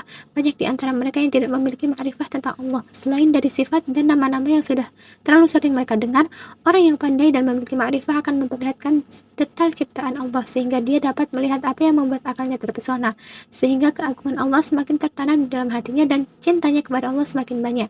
Ma'rifah tentang pesona ciptaan Allah ini dapat menghalau kelautan yang tak bertepi. Adapun sebab keterbatasan pemahaman manusia tentang mengetahui Allah, maka ketahuilah bahwa segala yang sesuatu yang diciptakan tentu akan menunjukkan keberadaan yang menciptakannya. Menunjukkan bahwa yang menciptakan itu mempunyai ilmu, ada dan sanggup. Ini merupakan bukti yang jelas dan akurat, sekaligus mungkin sifat-sifatnya tidak bisa diketahui dengan menggunakan panca indera. Adanya Allah, ilmunya, kekuasaannya, dan segala sifat-sifatnya dapat dibuktikan secara langsung tatkala kita melihat bebatuan, pepohonan, binatang, bumi, langit, bintang, daratan, laut. Bahkan bukti pertama yang menguatkannya adalah tatkala kita melihat diri kita sendiri, tatkala melihat badan kita, perubahan diri dan hati kita, serta segala gerak-gerik kita ataupun diam kita.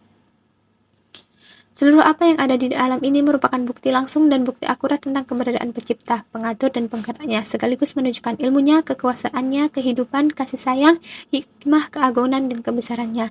Sebab setiap atom menyatakan sendiri secara langsung bahwa ia tidak ada dengan sendirinya, tetapi ia memerlukan pencipta.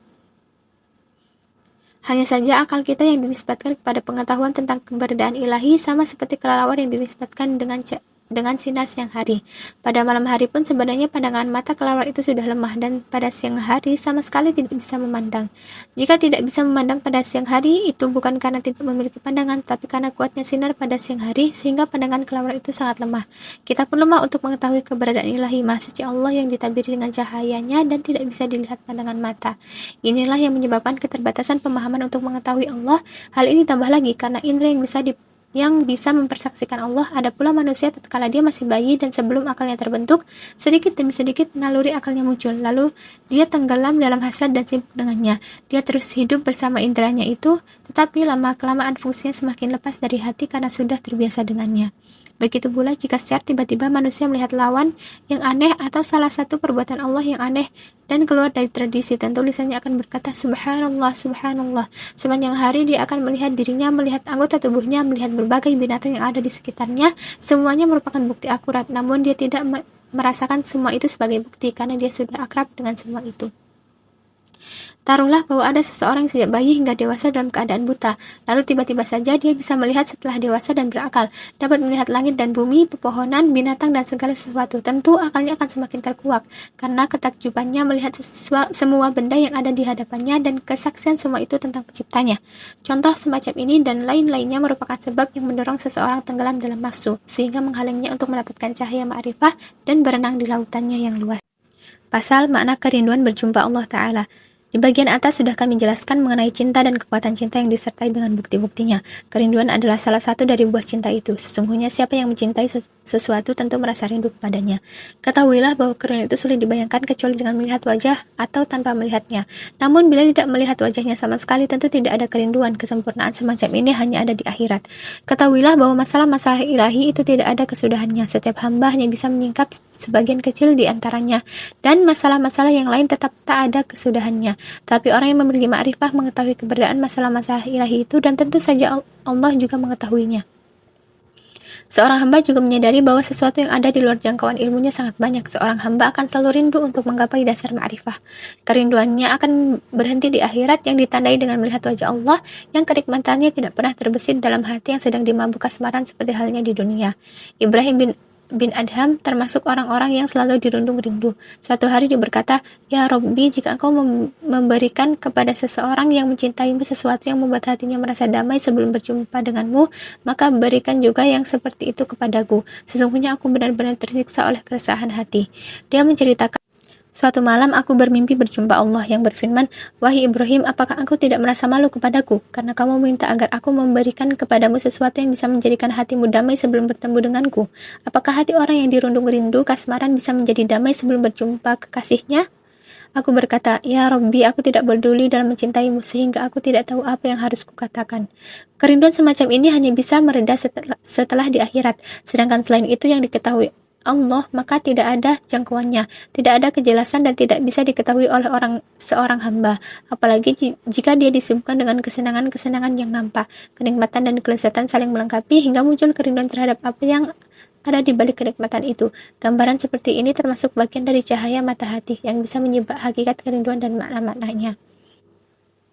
Di antara bukti kuat yang menggambarkan hal tersebut adalah diriwayatkan bahwa Rasulullah SAW pernah mengajarkan sebuah doa kepada seorang laki-laki, lalu beliau menyuruh orang itu agar mengucapkan beserta keluarganya setiap hari. Doa itu adalah, "Ya Allah, aku memohon keridhaan setelah qadha, kehidupan yang sejuk setelah kematian, kelezatan melihat wajahmu dan kerinduan berjumpa denganmu." Di dalam Taurat disebutkan Allah berfirman, "Sungguh lama kerinduan orang-orang yang bijak untuk berdua berjumpa denganku, dan aku lebih rindu untuk berdua berjumpa mereka." Di antara wahyu yang diilhamkan Allah kepada sebagian hamba-hambanya adalah, "Sesungguhnya aku mempunyai hamba-hamba dari seluruh hamba-hambaku. Mereka mencintai aku dan aku pun mencintai mereka. Aku rindu kepada mereka dan mereka pun rindu kepadaku. Mereka menyebut-nyebut namaku dan aku pun menyebut nama mereka. Jika kamu mengikuti jalan mereka, maka aku mencintaimu. Dan apabila kamu menyimpang dari jalan mereka, maka aku pasti mereka kepadamu." Ada seorang hamba yang bertanya, "Ya Robbi, apakah tanda-tanda mereka?" Allah menjawab, "Mereka memperhatikan bayangan pada siang hari, sebagaimana pengembala yang penuh belas kasih mengembala kambingnya. Mereka bergembira dengan tenggelamnya matahari sebagaimana burung yang merasa senang saat kembali ke sarangnya di saat senja. Apabila malam datang, kegelapan membaur tempat tidur digelar dan setiap kekasih menjadi dengan kekasihnya. Maka mereka berdiri tegak, membuka wajah, bermunajat kepadaku dengan kalamku, mengunyah nikmat-nikmatku antara rintihan diri dan isak tangis, antara keluhan dan pengaduan, antara berdiri dan duduk, antara ruku dan sujud. Sementara mataku seakan-akan mereka tidak mampu menguasai diri karena aku, dan dengan pendengaranku mereka mengadu karena cinta kepadaku. Pasal cinta kepada Allah Ta'ala kepada hamba dan tanda-tanda cinta hamba kepada Allah Ta'ala. Tentang cinta Allah kepada hambanya, maka perlu diketahui bahwa Al-Quran telah menjelaskan kesaksian yang nyata sebagaimana firman-Nya, "Innallaha yuhibbut tawwabina wa yuhibbul mutatahhirin." Sesungguhnya Allah mencintai orang-orang yang taubat dan mencintai orang-orang yang mensucikan diri. Quran Surat Al-Baqarah ayat 222. Innallaha yuhibbul ladzina yuqatiluna fi sabilihi saffan ka'annahum bunyanun marsus. Sesungguhnya Allah mencintai orang-orang yang berperang di jalannya dalam barisan yang teratur, seakan-akan mereka seperti suatu bangunan yang tersusun kokoh. Quran Surat As-Saff ayat 4. Allah juga mengingatkan bahwa Dia tidak mengadab siapapun yang dicintainya, karena Allah menyangkal orang-orang yang mengaku sebagai kekasihnya dengan firman-Nya, "Qul falima yu'adzibukum bidunubikum." Katakanlah, lalu mengapa Allah menyiksa kalian karena dosa-dosa kalian? Quran Surat Al-Ma'idah ayat 18. Syarat cinta adalah adanya pengampunan dosa. Firman Allah, "Qul in kuntum tuhibbunallaha fattabi'uni yuhibbukumullah wa yaghfir lakum dzunubakum." Katakanlah, jika kalian benar-benar mencintai Allah, ikutilah aku. Niscaya Allah mengasihi dan mengampuni dosa-dosa kalian. Quran Surat Ali Imran ayat 31. Di dalam hadis sahih disebutkan dari riwayat Abu Hurairah radhiyallahu anhu dari Rasulullah SAW, beliau bersabda, "Sesungguhnya Allah berfirman, hambaku senantiasa mendekatkan diri kepadaku dengan nafilah-nafilah hingga aku mencintainya." Hadis ini masyhur dan sudah disebutkan di bagian atas. Di antara tanda-tanda kecintaan Allah kepada hambanya adalah sabda Nabi SAW, "Sesungguhnya jika Allah mencintai seorang hamba, maka Dia mengujinya." Di antara tanda-tanda yang paling kuat adalah pengaturannya yang baik, keadaannya sejak kecil dalam bimbingan kebaikan, penanaman iman dalam hatinya, akalnya disinari cahaya, mengikuti apa yang bisa mendekatkan dirinya kepada Allah dan menghindari segala apa yang bisa menjauhkan dari Allah. Lalu Allah melindunginya dengan memudahkan segala urusannya, meluluskan dohir dan batinnya, serta menjadikan hasratnya hanya satu. Bila kecintaannya semakin mendalam, maka tidak ada kepedulian terhadap hal-hal selain Allah. Adapun kecintaan seorang hamba kepada Allah, maka ketahuilah bahwa kecintaan itu tentu dinyatakan oleh setiap orang. Terlalu mudah bagi mereka membual dan mengobrol kata-kata cinta, padahal tidak. Seharusnya manusia terpedaya karena kepalsuan yang dihembuskan syaitan. Jiwa yang terjerat oleh syaitan adalah jika ia membual mencintai Allah, tetapi tidak mengujinya dengan tanda-tanda tertentu dan tidak menuntutnya untuk mengikutsertakan bukti-bukti yang kuat. Di antara tanda-tanda itu adalah kecintaannya untuk berjumpa Allah di surga. Tidak bisa digambarkan. Hati yang mencintai kekasih, melainkan ia tentu suka berjumpa dan melihatnya. Hal tersebut bukan berarti meniadakan ketidaksukaan terhadap kematian. Orang mukmin bisa saja tidak menyukai kematian dan tidak suka berjumpa dengan Rabb-nya setelah meninggal dunia. Di antara orang-orang salaf ada yang mencintai kematian dan ada pula yang membencinya, entah karena cintanya yang melemah atau entah karena keadaan dirinya yang sedang diselubungi rasa cinta terhadap dunia, atau entah karena dia menyaksikan dosa-dosanya kemudian lebih suka untuk hidup supaya dia bisa berbuat lebih baik. Di antara mereka ada yang merasa masih berada pada tahap awal dari cinta sehingga tidak suka untuk segera meninggalkan dunia sebelum dia mempersiapkan diri untuk berjumpa dengan Allah. Keadaan tersebut seperti orang yang mengalami kasmaran dalam cinta dan mendengarkan akan kedatangan kekasihnya. Dia ingin agar kedatangan kasihnya itu diundur sekiranya 1 jam supaya dia bisa mempersiapkan tempat tinggalnya dan menenangkan keadaannya untuk menyambut kedatangan sang idaman, sehingga dia bisa menghadapi seperti yang diinginkannya, dengan hati yang lapang tanpa diganggu kesibukan yang lain dan tidak terbebani suatu apapun. Ketidaksenangan yang demikian ini tidak menafikan kesempurnaan daripada cinta. Tandanya adalah tekun dalam beramal dan giat dalam mempersiapkan diri. Di antara mereka ada yang lebih mementingkan apa yang dicintai Allah daripada apa yang dia cintai, baik zahir maupun batinnya. Karena itu dia tidak mau menuruti hawa nafsunya, tidak bermalas-malasan, selalu berada dalam ketaatan kepada Allah dan mendekatkan diri kepadanya dengan salat-salat nafilah. Siapa yang mencintai Allah tidak akan mendurhakainya. Hanya saja kedurhakaan tersebut tidak meniadakan dasar cinta, hanya sekedar berseberangan dengan kesempurnaannya. Berapa banyak orang yang mencintai kesehatan akan tetapi suatu madarat datang kepadanya karena tindakannya, sebab ma'rifah melemah sedangkan nafsu menguat sehingga dia tidak mampu memenuhi hak-hak cinta. Hal ini ditunjukkan dalam hadis Nuaiman bahwa suatu ketika dia dibawa untuk menemui Rasulullah SAW lalu dijatuhi hukuman karena kesalahannya. Pada hari yang lain dia dibawa lagi menghadap beliau dan dijatuhi hukuman lagi. Kemudian ada seseorang yang mengutuk Nuaiman seraya berkata, alangkah banyak kesalahan yang dilakukannya. Lalu Nabi SAW bersabda, janganlah engkau mengutuknya karena dia mencintai Allah dan Rasulnya. Kedurhakaan tidak mengeluarkannya dari cinta, tetapi kedurhakaannya itu mengeluarkannya dari kesempurnaan cinta.